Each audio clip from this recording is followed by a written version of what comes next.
Hello everyone, मैं अरुण सिंह आप सभी लोगों का अपने YouTube channel IDK coaching campus पे तहे दिल से स्वागत करता हूं। जैसा कि पिछली क्लास में हम लोगों ने पढ़ा कि किस प्रकार से पुर्तगाली भारत आए और उन्होंने जो है भारत में अपने व्यापार की शुरुआत की, कहाँ कहाँ पे फैक्ट्रियाँ लगाई, क्या क्या किस प्रकार से भारतीय संस्कृति को प्रभावित किया, क्या क्या योगदान दिया। उसके बाद में हमने लास्ट में पढ़ा कि क्या कारण था कि पुर्तगालियों को भारत छोड़ के जाना पड़ा, उनका पतन क्यों हुआ। यहाँ तक हम लोग पढ़ चुके थे। अब पुर्तगाली के बाद भारत में जो व्यापार करने के लिए जो यूरोपीय कंपनियां आती हैं, उसमें जो दूसरी कंपनी थी वो कौन सी थी? डच। तो आज हम लोग पढ़ेंगे भारत में डच कंपनी के बारे में और ब्रिटिश ईस्ट इंडिया कंपनी के बारे में। तो शुरुआत करते हैं। डच का आगमन होता है भारत में।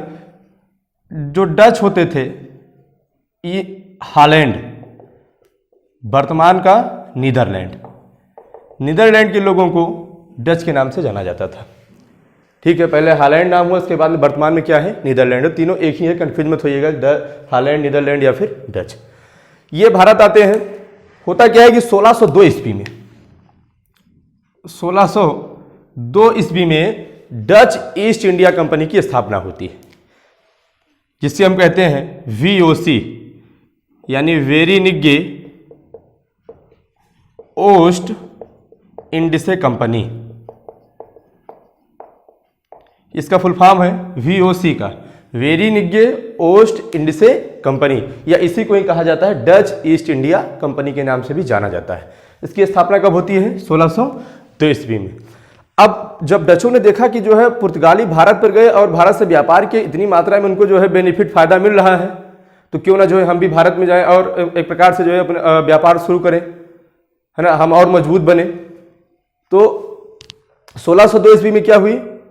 नीदरलैंड में VOC यानी वेरिनिगे ओस्ट इंडिसे कंपनी की स्थापना हुई और यहाँ की जो संसद थी, उस संसद ने इस कंपनी को भारत और जो पूर्व के और जो देश से उनके साथ 21 वर्ष के लिए व्यापार करने के लिए अधिकार दिया। 21 वर्ष तक व्यापार करने का अधिकार दिया, और अगर उस व्यापार के रास्ते में कोई समस्या आती है तो दूसरे राज्यों पर या दूसरे यूं कहें सेनाओं पर आक्रमण करने का भी आदेश दिया था। किसने दिया था? ब्रिटिश की हॉलैंड की संसद ने। कितने साल के लिए? 21 साल के लिए।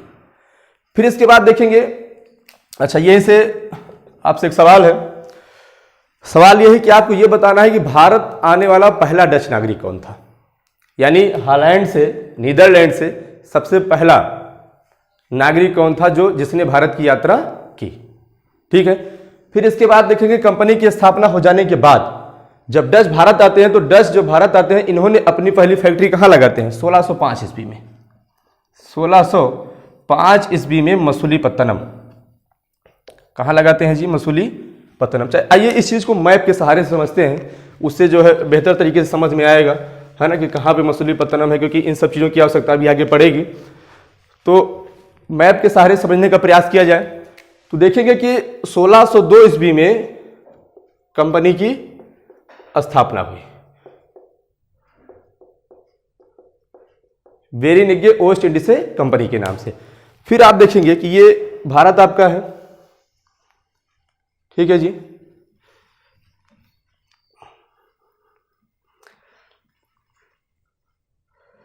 मान लीजिए कि भारत आपका है ये। अब भारत में पहली जो कंपनी लगाते हैं डच, कहाँ लगाते हैं? मसूलीपत्तनम। मसूलीपत्तनम कहाँ आपका है? ये आंध्रा में है। मसूलीपत्तनम, या इसी को मछलीपट्टनम के नाम से भी जाना जाता है। पहली फैक्ट्री डचों के द्वारा लगाई जाती है कब? 1605 ईस्वी में। अच्छा, ये फैक्ट्री जो लगाई जाती है, उस समय जो नौसेना नायक था डचों का, वो कौन था? Whether Hague. याद रखिएगा, यहां से आपकी परीक्षा में सवाल पूछा गया है। नौसैनिक जो नौसेना थी, उसका नायक कौन था? Whether Hague. इसी के उसमें जो है 1605 ईस्वी में मसूलीपत्तनम में डचों के द्वारा पहली फैक्ट्री लगाई गई। फिर इसके बाद देखेंगे, इसी के जस्ट नीचे आएंगे, आपको मिलेगा पुलिकट। पुलिकट हालांकि विवादित है, ये आंध्रा और तमिलनाडु की सीमा पर है।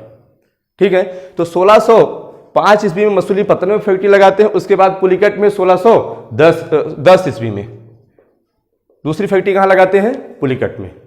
फिर इसके बाद देखेंगे 1616 ईस्वी में 16 ईस्वी में जो तीसरी फैक्ट्री अपनी लगाते हैं वो सूरत में लगाते हैं। कहाँ लगाते हैं? सूरत में। इसके बाद फिर आप देखेंगे 1627 ईस्वी में 1627 में जो अगली फैक्ट्री लगाते हैं पीपली में लगाते हैं। पीपली कहाँ है? बंगाल में है। हालांकि बाद में इसको चेंज करते हैं, बालासोर लेकर के चले जाते हैं, लेकिन 1627 ईस्वी में डचों के द्वारा जो फैक्ट्री लगाई जाती है कौन सी थी? पीपली। ये बंगाल में लगाई गई प्रथम डच फैक्ट्री थी। इसके बाद फिर आप देखेंगे कि 1663 ईस्वी में कोचीन, वर्तमान को ही जिसको कोच्चि कहा जाता है, केरला में है, यहां पर भी डचों के द्वारा फैक्ट्री स्थापित की जाती है 1663 ईस्वी में। तो ये सन आप लोग याद रखिएगा, क्योंकि ये परीक्षा की दृष्टि से महत्वपूर्ण है, पूछ भी लिया जाता है कि डचों के द्वारा किस सन में कहां पर फैक्ट्री स्थापित की गई। तो सबसे पहली फैक्ट्री कहां स्थापित की गई? 1605 ईस्वी में मसूलीपट्टनम में। कहां है? आंध्र प्रदेश में है। नौसेना नायक कौन था? वादरहेग के नेतृत्व में। उसके बाद दूसरी फैक्ट्री कहां लगाई जाती है? 1610 ईस्वी में पुलिकट में लगाई जाती है। फिर तीसरी फैक्ट्री कहां लगाई जाती है? सूरत में। कब लगाई जाती है? 1616 ईस्वी में। चौथी फैक्ट्री कहां लगती है? पीपली। पीपली कहां है? बंगाल में है, 1627 ईस्वी में। उसके बाद फिर जो अगली फैक्ट्री लगाई जाती है, कोठी स्थापित की जाती है, वो कोचीन में की जाती है 1663 ईस्वी में। तो आप देख रहे हैं कि जहां पर पहले इन सब क्षेत्रों पर अधिकार किसका था? पुर्तगालियों का था।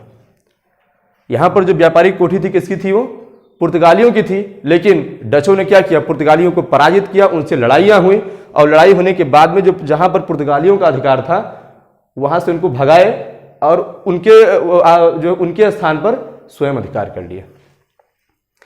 ठीक है, आप देखेंगे कि जो पुलिकट आपका है, पुलिकट से ही जो डच लोग थे ये एक सिक्का जारी करते थे जिसको पैगोडा नाम से जाना जाता था। पैगोडा सिक्का, सोने का बना सिक्का होता था, स्वर्ण सिक्के होते थे। तो डचों ने क्या किया कि पुलिकट में अपनी फैक्ट्री भी लगाई, कोठी भी स्थापित की, और यहीं से पैगोडा सिक्का होता था, सोने के बने सिक्के होते थे, इनको जारी भी किया। तो इस प्रकार से जो है एक पूरी तरीके से इन्होंने जो पुर्तगाली क्षेत्र था उस पर अधिकार कर लिया और इनका वर्चस्व बढ़ता गया। फिर इसी के बाद में आप देखेंगे कौन आते हैं? ब्रिटिश आते हैं, अंग्रेज आते हैं। और जब अंग्रेज आते हैं तो अंग्रेजों के साथ में जो है डचों का युद्ध होता है। और फाइनली देखेंगे 1759 ईस्वी में, जो कि बहुत ही चर्चित युद्ध था, वेदरा का युद्ध। वेदरा कहां पे है जी? ये बंगाल में।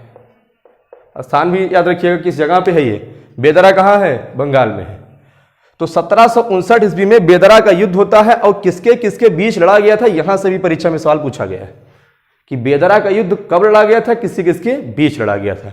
तो ये डच और अंग्रेजों के बीच में लड़ा गया था। समझ पा रहे हैं? डच और किसके बीच में? अंग्रेजों के बीच में लड़ा गया था। दूसरा सवाल, अंग्रेजी जो सेना थी उसका नेतृत्व कौन कर रहा था? तो रॉबर्ट क्लाइव कर रहा था। कौन कर रहा था जी? Robert Clive. ये अंग्रेजी सेना का सेनापति था, उसका नेतृत्व कर रहा था। और फाइनली क्या होता है कि इस युद्ध में डच पराजित होते हैं। डच पराजित होते हैं और भारत छोड़कर चले जाते हैं। इसी बीच आप पढ़ेंगे कि क्या कहते हैं, जो ब्रिटिश जो कंपनी थी और जो डच कंपनी थी, इनके बीच में एक समझौता होता है। समझौता किस प्रकार का होता है? क्योंकि भारत के साथ साथ इंडोनेशिया से भी भारी मात्रा में मसालों का व्यापार होता था। तो डचों के बीच में और ब्रिटिश जो कंपनी थी इनके बीच में एक समझौता होता है। समझौता के फलस्वरूप जो ब्रिटिश लोग थे ये इंडोनेशिया से जो मसालों का व्यापार करते थे उस अधिकार को छोड़ देते हैं और भारत चले जाते हैं। और बदले में जो डच थे ये भारत छोड़ करके इंडोनेशिया से व्यापार अपना जो है जारी रखते हैं। तो एक प्रकार से एक समझौता हुआ था। ठीक है, तो ये जो है अब इससे हम समझ सकते हैं कि आपको जो है आसानी होगी चीज़ों को याद करने में, है ना, कि कहाँ कहाँ पे इन्होंने अपनी जो है फैक्ट्रियाँ स्थापित की थी और किस सन में किए थे। हालांकि बहुत ज़्यादा इनका प्रभाव देखने को नहीं मिलता है भारत में। आइए आगे बढ़ते हैं। डच, अब जानते हैं कि जो डच थे इनकी असफलता का कारण क्या था? क्या कारण था कि भारत में जो है ये पूर्ण रूप से व्यापार नहीं कर सके, या कर भी सके बहुत कम समय तक कर सके। ठीक है, कहने का मतलब है कि अब अगला पॉइंट हम लोग समझेंगे कि डचों की असफलता के प्रमुख कारण क्या क्या थे। सबसे पहले अगर हम पॉइंट की बात करें तो पहला पॉइंट ये था कि जो डचों की जो नौसैनिक शक्ति थी, जो नौसेना थी, इसको नेवी बोला जाता है, तो डचों की जो नौसैनिक शक्ति थी ये कमजोर थी तुलना में किसके? पहला पॉइंट जान लीजिए, जो डच थे इनकी जो नौसैनिक शक्ति थी ये कमजोर थी। किसकी तुलना में? ब्रिटिश। ब्रिटिश नौसेना शक्ति की तुलना में इनकी नौसेना शक्ति क्या थी, कमजोर थी। दूसरा पॉइंट ये है कि ये जो डच थे, जो डच कंपनी थी वीओसी, वेरिनिगे ओस्ट इंडसो कंपनी, या जिसको डच ईस्ट इंडिया कंपनी कहा जाता है, ये सरकारी कंपनी थी। कहने का मतलब है इसका जो नियंत्रण था, सरकार का नियंत्रण था इस कंपनी पर। एक प्रकार से सरकारी कंपनी थी और अन्य कंपनियों की तरह प्राइवेट कंपनी नहीं थी। आप देखेंगे ईस्ट इंडिया की बात कर ले हम, या अगर हम ओस्तागो जो पुर्तगाली कंपनी थी उसकी बात कर ले, तो ये जो सारी थी प्राइवेट कंपनी थी, उस पर सरकार का एक प्रकार से पूर्ण रूपेण नियंत्रण नहीं होता था। लेकिन जो डचों की जो कंपनी थी एक तरीके से पूरी सरकारी कंपनी थी, इस पर जो नियंत्रण था वो सरकार का नियंत्रण था। इसी वजह से देखेंगे कि इसमें, इस कंपनी में अयोग्य पदाधिकारी थे, कई सारे अयोग्य पदाधिकारी थे, और जो कर्मचारी थे वो काफी भ्रष्ट थे। यह भी एक बड़ा कारण था पुर्तगालियों के पतन, डचों के पतन का। ठीक है, तीसरा जो पॉइंट है वो ये है कि जो डच लोग थे, जो डच थे, इन्होंने क्या किया कि सबसे ज्यादा जो फोकस किया था एक तरीके से वो इंडोनेशिया पे किए थे। कहां पे किए थे? इंडोनेशिया में किए थे। इस वजह से ये भी एक कारण माना जाता है कि डच जो है भारत पर पूर्णतया जो है एक प्रकार से ये अपना ध्यान नहीं दे सके, है ना, एक सही नीति नहीं बना सके, और परिणाम स्वरूप होता क्या है कि इनको भारत छोड़ करके जाना पड़ता है। अब बात करते हैं, यहीं पे एक छोटी सी कहानी जान लेते हैं मुंबई के बारे में। बम्बई, है ना, जिसे वर्तमान में क्या कहा जाता है, मुंबई कहा जाता है। तो इसकी कहानी के बारे में थोड़ा सा जान लिया जाए, है ना। बम्बई की कहानी क्या है, तो आइए समझ लेते हैं 1 मिनट में। बम्बई जो कि देखेंगे वर्तमान में आपका कहाँ है जी, महाराष्ट्र। महाराष्ट्र राज्य के अंतर्गत आता है आपका ये, यहाँ पे आपका सूरत है, नीचे आएंगे आपको यहाँ पे मुंबई मिलेगा। मुंबई की हम बात करते हैं तो आप देखेंगे कि हुआ क्या था कि जब पुर्तगालियों का सारा जो अधिकार था, जो इनकी कंपनी थी, जो कोठी थी जहां पर ये अपना जो है कारखाना लगाए थे, उस पर धीरे धीरे क्या हुआ कि डचों ने उस पर अटैक कर दिया, आक्रमण कर दिया और उस पर अधिकार करने लगे। तो पुर्तगालियों ने क्या किया कि क्योंकि पुर्तगालियों का अधिकार था किस पर, मुंबई पर। आप देखेंगे कि डचों ने सूरत को ले लिया, कोचीन पर अधिकार कर लिया, मछलीपट्टनम पर कर लिया, पुलिकट पर कर लिया, बंगाल में जो अपनी फैक्ट्री स्थापित कर दी, लेकिन जो मुंबई थी वो बचा हुआ था। तो पुर्तगालियों ने क्या किया कि जो पुर्तगाल की प्रिंसेस थी, यानी कि जो पुर्तगाल की जो राजकुमारी थी, पुर्तगाल की जो राजकुमारी थी जिनका नाम था कैथरीन ब्रेगांजा, ये पुर्तगाल की राजकुमारी का नाम था। हालांकि वो कैथरीन के नाम से ही जाना जाता है। तो इनका जो विवाह था, इनका विवाह कर दिया गया ब्रिटेन के राजकुमार के साथ। ब्रिटेन के जो प्रिंस थे, यानी जो ब्रिटेन के राजकुमार थे, ठीक है, जिनका नाम क्या था, चार्ल्स द्वितीय, ठीक है, इनके साथ इनका क्या कर दिया गया, विवाह कर दिया गया। किसका? पुर्तगाल की राजकुमारी कैथरीन ब्रेगांजा का। किसके साथ? ब्रिटेन के राजकुमार चार्ल्स द्वितीय के साथ। कब किया गया था? 1661 ईस्वी में किया गया था। हुआ क्या, उस समय भी जो है जैसे वर्तमान में आप देखते हैं दहेज प्रथा चल रही है, उस समय भी दहेज प्रथा थी।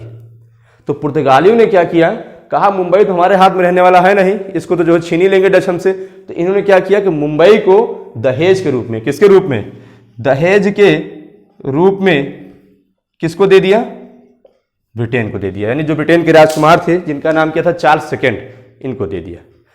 और उसके बाद देखेंगे फिर चार्ल्स सेकंड ने 1668 ईस्वी में, 1668 ईस्वी में मुंबई को जो ब्रिटिश ईस्ट इंडिया कंपनी थी, जो ब्रिटिश ईस्ट इंडिया कंपनी थी, इसको क्या किया, 10 पाउंड वार्षिक, कितना पैसा लेकर के, 10 पाउंड वार्षिक लेकर के मुंबई को किसको दे दिया, ब्रिटिश ईस्ट इंडिया कंपनी को दे दिया। तो ये थी मुंबई की कहानी। उम्मीद करते हैं आपको समझ में आया होगा। अब डचों के बाद में भारत में जो अगला शासन होगा वो किसका होगा, ब्रिटिश ईस्ट इंडिया कंपनी का होगा। तो अब लोग आगे हम पढ़ते हैं ब्रिटिश ईस्ट इंडिया कंपनी के बारे में। तो इसके बाद हम लोग देखेंगे कि भारत में व्यापार करने के लिए कौन सी कंपनी आती है, ब्रिटिश ईस्ट इंडिया कंपनी, जिसको the government and company of merchant of trading into the east Indies company के नाम से भी जाना जाता है। इस कंपनी की जो स्थापना होती है वो 1599 ईस्वी में होती है। कब होती है? 1599 में, हालांकि 1600 कहीं कहीं माना जाता है। ठीक है, तो जैसे कि अभी हमने आपको पढ़ाया इससे पहले कि भारत में जो यूरोपीय कंपनी आई थी व्यापार के उद्देश्य से, जिसमें सबसे पहले क्रम किसका आता है? पुर्तगालियों का आता है। उसके बाद में हम डचों के बारे में पढ़ा। अब किसके बारे में पढ़ रहे हैं? ब्रिटिश के बारे में। तो आपको अभी जस्ट पढ़ाया गया कि इससे पहले जो डच ईस्ट इंडिया कंपनी थी, जिसको वेरिनिगे ओस्टर्स इंडिसे कंपनी VOC के नाम से जाना जाता था, उसकी स्थापना कब हुई थी? 1602 ईस्वी में हुई थी। जबकि आप देख रहे हैं कि जो ब्रिटिश ईस्ट इंडिया कंपनी, इसकी स्थापना कब होती है? 1599 ईस्वी में हो जाती है। ठीक है, तो कंफ्यूज मत होइएगा। इसलिए अगर कंपनी स्थापना की बात आएगी तो पुर्तगाली के बाद कौन आएंगे? ब्रिटिश आएंगे, फिर डच आएंगे। लेकिन अगर भारत आने की बात होगी तो सबसे पहले डच आएंगे, उसके बाद फिर ब्रिटिश आएंगे। हमने वहां पे आपसे एक सवाल भी पूछा था कि भारत आने वाला पहला डच नागरिक कौन था? तो इसका जवाब जो है आप लोग कमेंट सेक्शन में जाकर के कमेंट करिएगा। आइए आगे बढ़ते हैं। फिर यहां से एक सवाल आपका बनता है, क्वेश्चन परीक्षा में पूछा गया है। सवाल क्या बनता है कि जिस समय ब्रिटेन में ईस्ट इंडिया कंपनी की स्थापना हुई, उस समय भारत में किस मुगल शासक का शासन था? सवाल समझ पाए आप लोग? जिस समय ब्रिटेन में ईस्ट इंडिया कंपनी की स्थापना हुई, उस समय भारत में किस मुगल शासक का शासन था? तो शासन किसका था? अकबर का था। किसका था जी? अकबर का शासन था। अकबर के बारे में जब आपको पढ़ाएंगे तो अकबर का जो शासन था वो 1556 से लेकर के 1605 ईस्वी तक था। कब तक था? 1556 से 1605। स्थापना कब हो रही है? 1599 या 1600 मान लीजिए। तो उस समय शासन किसका था? अकबर का था। समझ पाए इस बात को? अब होता क्या है कि 1600 ईस्वी में जो ब्रिटेन की महारानी थी, ब्रिटेन की महारानी एलिजाबेथ प्रथम, एलिजाबेथ जो फर्स्ट थी, इन्होंने क्या किया कि इस कंपनी को अधिकार दिया 15 वर्ष का व्यापार करने का। 15 वर्ष व्यापार करने का क्या दिया? अधिकार दिया। एक रॉयल जो है चार्टर एक्ट आया, उसके तहत जो है जो ब्रिटेन की महारानी थी एलिजाबेथ प्रथम थी, इन्होंने ब्रिटिश ईस्ट इंडिया कंपनी को भारत में 15 वर्ष तक व्यापार करने के लिए अधिकार प्रदान किया। जबकि जो डच की जो संसद थी उसने डचों को कितने साल के लिए? 21 वर्ष के लिए। हालांकि इसको बाद में बढ़ा दिया जाता है, लेकिन शुरुआत में कितने साल के लिए मिला था? 15 साल के लिए ब्रिटिश और 21 साल के लिए डचों को। इसके बाद देखेंगे कि भारत में व्यापार के उद्देश्य से जो है व्यापार के उद्देश्य से कि हमको भी व्यापार करने की अनुमति मिले, आप देखेंगे 1608 ईस्वी में, 1608 ईस्वी में उस समय जो ब्रिटेन का राजा था जेम्स प्रथम। कौन थे ब्रिटेन के राजा? जेम्स प्रथम। इन्होंने राजदूत के रूप में कैप्टन हाकिंस, राजदूत के रूप में कैप्टन हाकिंस को कहां भेजा? भारत भेजा। और भारत जब भेजा तो कैप्टन हाकिंस जो आया था वो कहां आया था? सूरत। ये सूरत पहुंचा। कब पहुंचा था? 1615 ईस्वी में कैप्टन हाकिंस सूरत पहुंचा। अब यहां से एक सवाल और पूछा गया है। पहला क्वेश्चन तो ये है जो पूछा गया कि भारत में समुद्री मार्ग से यात्रा करने वाला प्रथम अंग्रेज कौन था? तो कौन था वो? कैप्टन हाकिंस था। जेम्स प्रथम के राजदूत के रूप में इसने भारत की यात्रा की थी। 1615 ईस्वी में आया था। कहां आया था? सूरत पहुंचा था। अब यहीं से एक सवाल और है आपसे, आपको यह बताना है कि स्थल मार्ग से, सवाल सुनिएगा ध्यान से, स्थल मार्ग से भारत आने वाला पहला इंग्लैंड का या यूं कहे ब्रिटेन का यात्री कौन था? किस मार्ग से? स्थल मार्ग से। ये जल मार्ग से आया था, समुद्री मार्ग से आया था। ठीक है, तो उसका जो जवाब क्वेश्चन का है कमेंट सेक्शन में जाकर के आप लोग कमेंट करिएगा। आगे बढ़ते हैं। तो कैप्टन हाकिंस 1615 ईस्वी में कहां आए थे? सूरत आए थे। इसके बाद जो है, क्योंकि उस समय मुगल शासन था, मुगलों का शासन था और किसका शासन था? मुगल शासन के अंतर्गत जहांगीर का शासन था। किसका था? जहांगीर का शासन था। अच्छा, जरूरत क्या पड़ी कि जहांगीर से जो है अनुमति लेने के लिए जाएं? क्योंकि जो सूरत के पास और जो अरबी व्यापारी थे, जो वहां के जो स्थानीय व्यापारी थे, उन्होंने इनको व्यापार करने से मना कर दिया था। किसको? कैप्टन हाकिंस को। तो इसलिए मुगल बादशाह से जो है अनुमति लेने के लिए कहाँ जाते हैं? जहांगीर से मिलने के लिए जाते हैं। और जहांगीर से कहाँ पे मुलाकात होती है इनकी? आगरा में होती है। किस जगह पे होती है? आगरा। आगरा में जहांगीर से मुलाकात होती है और जहांगीर जो है वो कैप्टन हाकिंस से बहुत प्रभावित होता है। क्यों होता है? क्योंकि कैप्टन हाकिंस को फारसी भाषा बहुत अच्छे से आती थी, फारसी भाषा का ज्ञाता था। इससे खुश होकर के जहांगीर ने कैप्टन हाकिंस को 400 का मनसब प्रदान किया और जागीर प्रदान की। और इन्हें जो है, और आप देखेंगे लगभग 3 साल तक कैप्टन हाकिंस आगरा में रहता भी है। ठीक है, फिर इसके बाद क्या क्या किया था? आगरा में जो है मिला कौन? Captain Hawkins. किससे? जहांगीर से। बदले में जहांगीर ने क्या किया? इससे बहुत प्रभावित हुआ और इनको 400 का मनसब प्रदान किया और जागीर प्रदान की। एक क्वेश्चन और है आपसे, कैप्टन हाकिंस जब भारत आया तो आपको यह बताना है, ये जिस जहाज से आया था उस जहाज का नाम क्या था? क्वेश्चन पूछा भी गया है, केबीसी में भी पूछा गया था। तो कैप्टन हाकिंस जब भारत की यात्रा करता है तो ये जिस जहाज से भारत आया था उस जहाज का नाम क्या है? ठीक है, इसका भी आंसर आप लोग जो है कमेंट बॉक्स में जाकर के जो है कमेंट करिएगा। आगे बढ़ते हैं।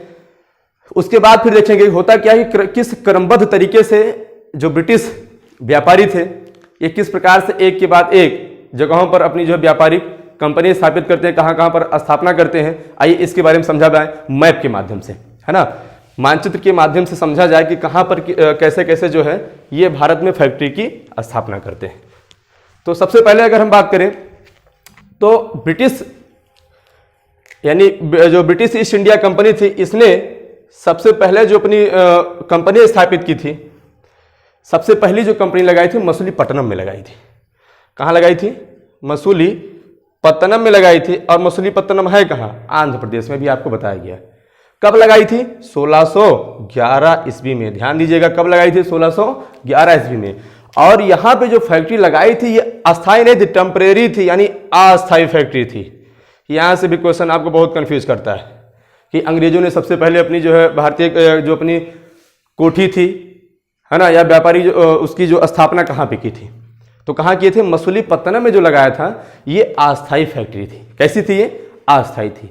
इसके बाद देखेंगे अस्थायी जो कारखाना लगाया जाता है 1613 ईस्वी में। कब लगाया जाता है? 1613 ईस्वी में लगाया जाता है। और किस जगह पे लगाया जाता है? सूरत में लगाया जाता है। ध्यान दीजिएगा, अब जो सूरत में लगाई जाती है ये अस्थायी थी, परमानेंट थी, टेम्परेरी नहीं थी। तो कंफ्यूज मत होइएगा। सवाल दो प्रकार से पूछेगा। अगर सवाल में उल्लेख किया जाता है अस्थायी अस्थायी, तब आपको अस्थायी पूछेगा तो सूरत, अस्थायी पूछेगा तो मसूलीपट्टनम। अगर कुछ भी नहीं पूछता, यही पूछता है कि भारत में पहली जो है ब्रिटिश कंपनी या ब्रिटिश फैक्ट्री कहाँ लगाई गई, तो कहाँ लगाई गई थी? मसूलीपट्टनम में। फिर इसके बाद देखेंगे 1613 के बाद फिर 1615 में टॉमस रो आता है। 1615 ईस्वी में टॉमस रो फिर से जो है एक व्यापार की संधि के लिए भारत आता है और फिर जो है ये जहांगीर से मुलाकात करता है। जहांगीर जो कि मुगल शासक थे, और इनसे मिलता कहां पर है? अजमेर में मिलता है। कैप्टन हाकिंस आया था, वो कहां मिला था? आगरा में। ये आते हैं टॉमस रो, ये कहां मिलते हैं? अजमेर में मिलते हैं। और जो है जो जहांगीर से अनुमति, एक प्रकार से व्यापार की संधि करने के उद्देश्य से ये भारत आते हैं। उसके बाद फिर आप देखेंगे कि 1616 ईस्वी में, 1616 ईस्वी में होता क्या है कि फिर से जो है ये 1615 में जब टॉमस रो जब आते हैं तो मुलाकात कब करते हैं जहांगीर से? 1616 ईस्वी में। कब करते हैं? 1616 ईस्वी में करते हैं। ठीक है, अब इसके बाद देखिएगा पहली फैक्ट्री मसूलीपट्टनम में, दूसरी फैक्ट्री कहां लगाए हैं? सूरत में। कब लगाए हैं? 1613 ईस्वी में। इसके बाद जो तीसरी फैक्ट्री लगाते हैं वो लगाई जाती है 1637 ईस्वी में। कब लगाई जाती है? 1637 ईस्वी में। और कहां पे लगाई जाती है? बालासोर। किस जगह पे लगाते हैं? बालासोर में लगाया जाता है। बालासोर है कहां? उड़ीसा में है। बालासोर उड़ीसा में है। यहां पर फैक्ट्री स्थापित की जाती है 1637 में, 1637 ईस्वी में। ठीक है, ये एक चीज और यहां पे देखेंगे कि ये पूर्वी तट पर स्थापित पहला कारखाना था अंग्रेजों के द्वारा। इसी समय देखेंगे 1637 से थोड़ा सा पहले 1632 ईस्वी में गोलकुंडा, 1632 ईस्वी में गोलकुंडा जो आपका था, गोलकुंडा का जो सुल्तान था, गोलकुंडा के सुल्तान से 500 पैगोडा भी आपको जस्ट बताया गया। पैगोडा क्या था? स्वर्ण मुद्राएं थी, सोने के सिक्के थे, चलाए गए थे पुलिकट से। तो गोलकुंडा के जो सुल्तान थे, इनसे 500 पैगोडा वार्षिक लेकर के गोलकुंडा से संबंधित जितने भी बंदरगाह थे, उन सब से अंग्रेजों को व्यापार करने की अनुमति दे दी गई। किसके द्वारा? गोलकुंडा के सुल्तान के द्वारा। बदले में उसने क्या किया था? 500 पैगोडा वार्षिक लिया था। किससे लिया था? अंग्रेजों से लिया था। ठीक है। इसके बाद 1639 ईस्वी में 1639 ईस्वी में मद्रास, जिसे वर्तमान में चेन्नई कहा जाता है, जो कि तमिलनाडु की क्या है? राजधानी है। यहीं पर 1639 ईस्वी में अगली ब्रिटिश फैक्ट्री की स्थापना की जाती है। और आप देखेंगे ये जो मद्रास था, मद्रास के जो राजा थे चंद्रगिरी, मद्रास के जो राजा थे उनका नाम क्या था? चंद्रगिरी नाम था। इन राजा से जो है चेन्नई को यानी मद्रास को पट्टे पर लिया जाता है। पट्टा आप लोग समझते होंगे कुछ समय के लिए। और यहीं पर अंग्रेजों के द्वारा एक किले की स्थापना की गई जिसका नाम था सेंट जॉर्ज फोर्ट, यानी सेंट जॉर्ज किला की स्थापना की जाती है। कहां की जाती है? मद्रास में। किसके द्वारा? अंग्रेजों के द्वारा। कब की जाती है? 1639 में, 1639 ईस्वी में। ठीक है। फिर इसके बाद में वो वाली कहानी आपको बताया गया मुंबई वाली कि 1661 ईस्वी में फिर जो पुर्तगाली जो राजकुमारी थी कैथरीना, उनका विवाह कर दिया जाता है ब्रिटेन के राजकुमार के साथ, चार्ल्स द्वितीय के साथ। बदले में उनको जो मुंबई दहेज के रूप में प्राप्त हो जाता है। लेकिन बाद में आप देखेंगे कि चार्ल्स जो सेकंड थे, इन्होंने क्या किया? मुंबई को ब्रिटिश ईस्ट इंडिया कंपनी को दे दिया। कब? 1668 ईस्वी में। 1668 ईस्वी में कितने में? 10 पाउंड वार्षिक लेकर के। ठीक है। तो आपने देखा कि 1611 में मसूलीपट्टनम में अस्थायी फैक्ट्री, उसके बाद में 1613 में सूरत में अस्थायी फैक्ट्री, उसके बाद में 1632 में जो है गोलकुंडा के संबंधित जितने बंदरगाह थे इन पर अधिकार कर लिया। उसके बाद 1637 ईस्वी में बालासोर उड़ीसा में जो है फैक्ट्री की स्थापना की गई। फिर उसके बाद में 1639 में मद्रास यानी कि चेन्नई, यहां पर जो है क्या किया गया? ब्रिटिश फैक्ट्री स्थापित की गई। फिर इसके बाद में आप देखेंगे 1651 के बाद 1698 ईस्वी में, कब देखेंगे? 1698 ईस्वी में होता क्या है कि 1651 की पहले हम बात कर लें। 1651 ईस्वी में जो ब्रिटिश ईस्ट इंडिया कंपनी थी, इसने अपना कारखाना लगाया था कहां पर? हुगली। हुगली कहां है जी? बंगाल में। हुगली कहां पर है? बंगाल में है। यहां पर इन्होंने अपनी फैक्ट्री की स्थापना की। इसके बाद यहां और ध्यान दीजिएगा, अंग्रेजों के द्वारा यह बंगाल में लगाई गई प्रथम फैक्ट्री थी। इसका नाम क्या था? हुगली। और फिर होता क्या है कि 1651 से लेकर के ये हुगली पर काफी लूटपाट करते रहते हैं। क्या करते हैं? बहुत ज्यादा मात्रा में इस पर क्या करते हैं? लूटपाट करते हैं। उसके बाद में देखेंगे फिर जो है क्या कहते हैं? औरंगजेब ने क्या किया? लूटपाट के कारण 1686 ईस्वी में, 1686 ईस्वी में जब औरंगजेब को पता चला कि जो है ये ब्रिटिश वाले आकर के यहां पर काफी भारी मात्रा में लूटपाट कर रहे हैं, तो उन्होंने क्या किया कि ब्रिटिश जो कंपनी थी उनसे क्या किया? हुगली को छीन लिया। कब छीना था? 1686 ईस्वी में। और कौन छीना था? औरंगजेब। उनसे युद्ध हुआ और उस युद्ध में क्या हुए? ब्रिटिश पराजित हुए और वो क्या किए? हुगली को छोड़ दिए। इसके बाद फिर आप देखेंगे कि यहीं पर एक शासक था, नवाब था शाह सुजा। क्या नाम था उसका? शाह सुजा। शाह सुजा से 3 गांव अंग्रेजों ने लिया था व्यापार करने के उद्देश्य से। कौन कौन से 3 गांव थे उनके बारे में जान लेते हैं। सूता नाती गोविंदपुर और तीसरा क्या था? कलकत्ता। इन 3 शहरों को ले चुके थे। कौन कौन से? सूता नाती, गोविंदपुर और कलकत्ता। बाद में देखेंगे कि ये जो पूरे तीनों गांव थे ये प्रसिद्ध होते हैं किसके रूप में? कलकत्ता के रूप में। कलकत्ता शहर को बसाने का जो श्रेय दिया जाता है वो जाब चारनाक को दिया जाता है। यहीं पर आप देखेंगे कि इसके चारों तरफ किलेबंदी की जाती है, किला घेरा जाता है, जिसको हम पढ़ते हैं किसके रूप में, फोर्ट विलियम का किला कहते हैं। किसका किला कहते हैं? फोर्ट विलियम का किला कहा जाता है। तो आगे भी ढेर सारी चीजें भी हमको पढ़ना है, तो क्योंकि समय समाप्त होने वाला लगभग, है ना, समाप्त होने वाला है, इसलिए यहीं पर आज अपनी बात को हम रोकते हैं।